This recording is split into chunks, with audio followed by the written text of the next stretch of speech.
మాజీ మంత్రి కాకాని ఆగడాలు ఒక్కొక్కటిగా బయటపడుతున్నాయి. ఇప్పటికే జైలులో ఉన్న కాకానిపై మరో భూ కబ్జా కేసు నమోదైంది. ప్రభుత్వ భూమిని కాకాని ఆయన అనుచరులు కూడా ఎలా ఆక్రమించుకున్న తీరు అందరినీ ఆశ్చర్యానికి గురిచేస్తోంది.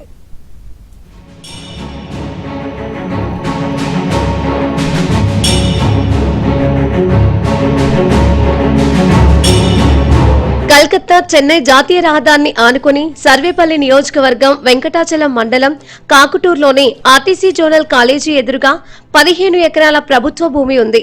ఈ భూమి వేరువేరు సర్వే నంబర్లతో రెవెన్యూ రికార్డుల్లో ప్రభుత్వ భూమిగా నమోదై ఉండేది. ఒక్కో ఎకరా విలువ 4 కోట్లకి పైగా ఉంది. మొత్తం భూమి విలువ 60 కోట్లకు పైమాటే.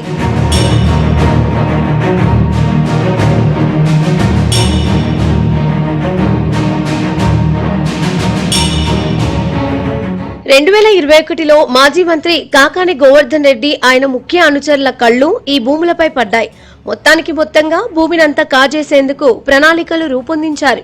రాత్రికి రాత్రే ఈ భూమిలో 14 ఎకరాల 14 సెంట్ల భూమిని 3 పేర్లతో రికార్డుల్లోకి ఎక్కించారు. పాసు పుస్తకాలు సిద్ధం చేయాల్సిందిగా అధికారులకి ఆదేశాలు వెళ్లాయి. ఇంత పెద్ద భూభాగోతం చూసి అధికారులు నివ్వెరపోయారు.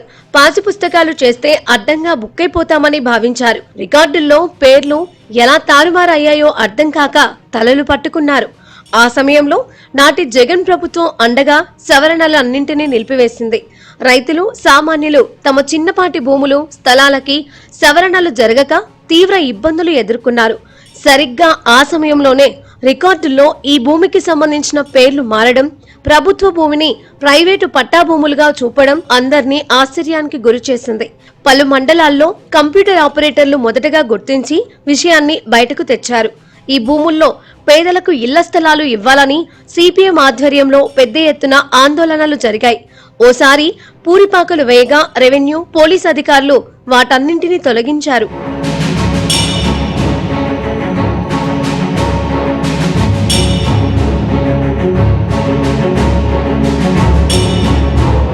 ఏం చేయాలో పాలుపోని నాటి వెంకటాచలం తహసీల్దార్ ఐఎస్ ప్రసాద్ జిల్లా అధికారుల దృష్టికి తీసుకెళ్లారు. దాంతో మొత్తం వ్యవహారం రాష్ట్ర అధికారుల దృష్టికి వెళ్లింది. వారంతా ఇలా ప్రభుత్వ భూములు ప్రైవేటు భూములుగా మారుస్తూ ఉంటే వ్యవస్థ ఏం కావాలని సీరియస్ అయ్యారు. వెంటనే చట్ట ప్రకారం ముందుకు వెళ్లాలని అధికారులను ఆదేశించారు. 4-5 రోజుల తర్వాత తహసీల్దార్ ఐఎస్ ప్రసాద్ సదరు భూములన్నీ ప్రభుత్వ భూములని ప్రకాశం జిల్లా గుడ్లూరు డిప్యూటీ తహసీల్దార్ లాగిన్ నుంచి హ్యాక్ చేసి రికార్డులు తారుమారు చేశారని పోలీసులకి ఫిర్యాదు చేశారు. నాటి కాకాని జమానాలో ఆయన ఏది చెబితే దానికి పోలీసులు జీ హుజూర్ అనేవారు. ఓ 3 అరెస్టు చేసి కేసుని పూర్తి విచారణ చేయకుండా పక్కన పడేశారు. ప్రస్తుతం వెంకటాచలం పోలీసులు పూర్తి స్థాయిలో విచారణ జరపగా ఇదంతా కాకాని డైరెక్షన్ లో జరిగినట్లు తేలింది. కాకాని అనుచరులే కొందరు ఆయన అక్రమ భాగోతాలన్నీ పూసగుచ్చినట్లు చెబుతున్నారు. ఈ కేసులో కాకానిని A14 గా చేర్చారు. పలు కేసుల్లో నెల్లూరు సెంట్రల్ జైల్లో రిమాండ్ ఖైదీగా ఉన్న కాకానిని విచారణ నిమిత్తం కస్టడీకి కోరుతూ కోర్టులో పిటిషన్ దాఖలు చేశారు.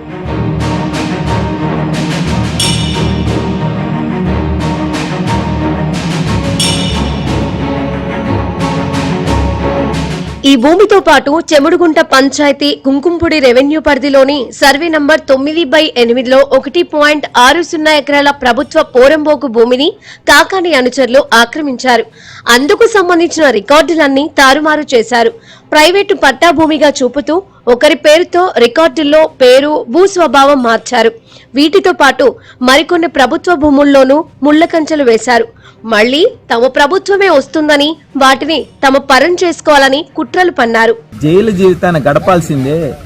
ఏదైతే సర్వేపల్లి నియోజకవర్గం వెంకటాచలం మండలంలో నేషనల్ హైవేకి ఆనుకొని ఆర్టీసీ జోనల్ కార్యాలయానికి ఎదురుగుండా ఉన్నటువంటి 14 ఎకరాల 14 సెంట్లు నువ్వు మింగేశావనంటే నువ్వు చిన్న ఆంబోతువు కాదయ్యా. అందుకే ఈ ఆంబోతుని ఎక్కడ పెట్టాలో అక్కడ పెట్టాడు. అదే విధంగా ఇంకా మళ్ళీ నీకు రాజకీయం అనేది లేదు, రాజకీయ భవిష్యత్తు లేదు. ఈ సర్వేపల్లి నియోజకవర్గ ప్రజలు నిన్ను మళ్ళీ కనీసం జనాలకు వచ్చేదానికి కూడా అర్హత లేకుండా పోయినటువంటి పరిస్థితులు మనం చూస్తున్నాం. ఇదే విషయాన్ని ప్రతి గ్రామంలో ప్రతి కుటుంబానికి కూడా చేరవేసి రాబోయే రోజుల్లో నీకు రాజకీయ భవిష్యత్తు లేకుండా కూడా చేసేదానికి ఇది ఒక పునాది అని చెప్పి మనస్ఫూర్తిగా తెలియజేస్తా ఉన్నాం ఈరోజు.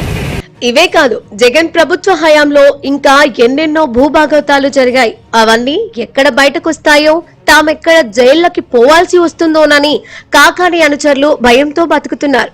అందుకే అంటారు, నిజం నిప్పు లాంటిదని, ఎంతటి వారు తప్పు చేసినా ఎప్పటికైనా అది దహించి వేస్తుందన్నది నిజం.